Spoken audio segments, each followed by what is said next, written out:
and testimony from prominent legal scholars and top litigators who praised the nominee's intellect and his exemplary performance on the federal bench.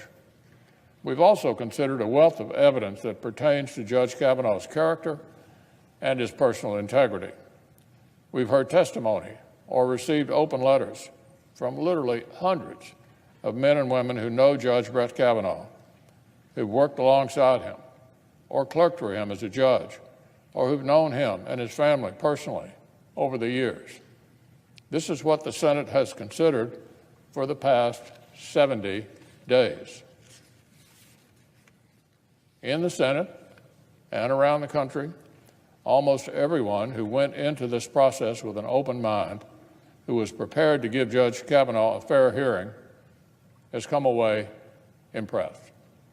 But now an accusation of 36-year-old misconduct dating back to high school has been brought forward at the last minute in an irregular manner.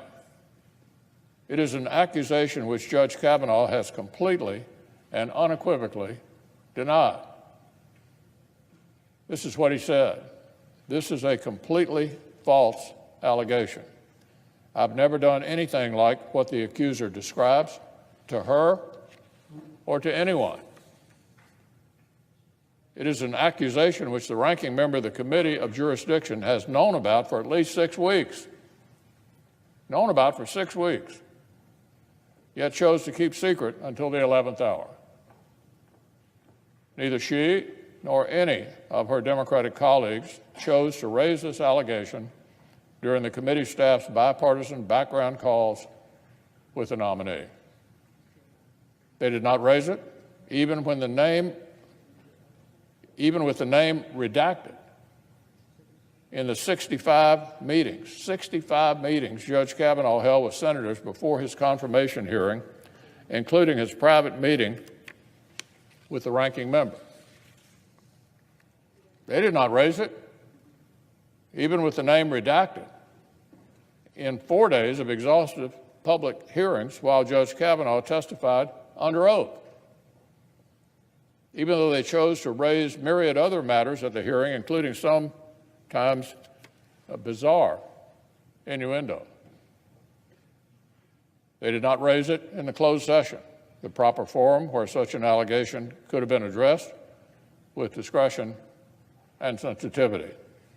They did not raise it in the 1,000+ follow-up questions that senators sent to Judge Kavanaugh in writing.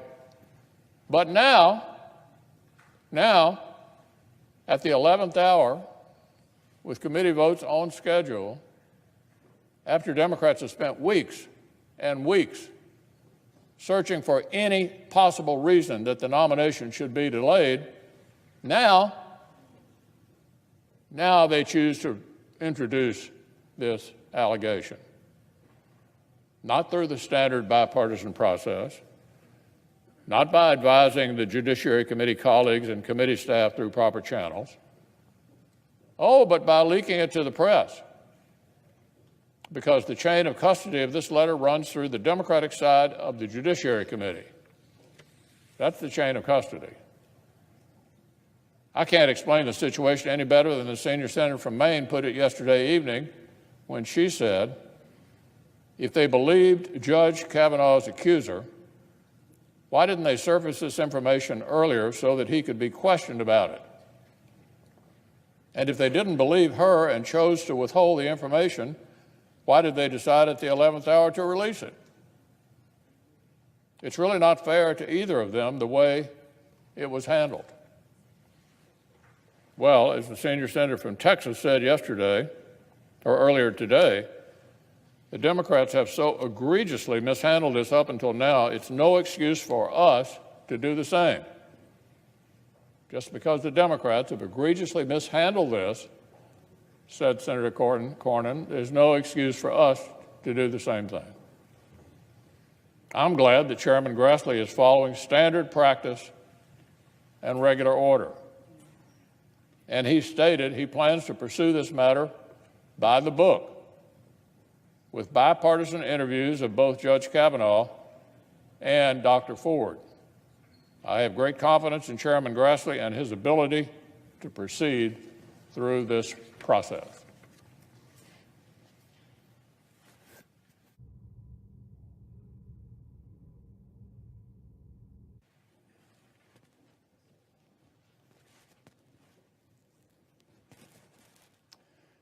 Mr. President.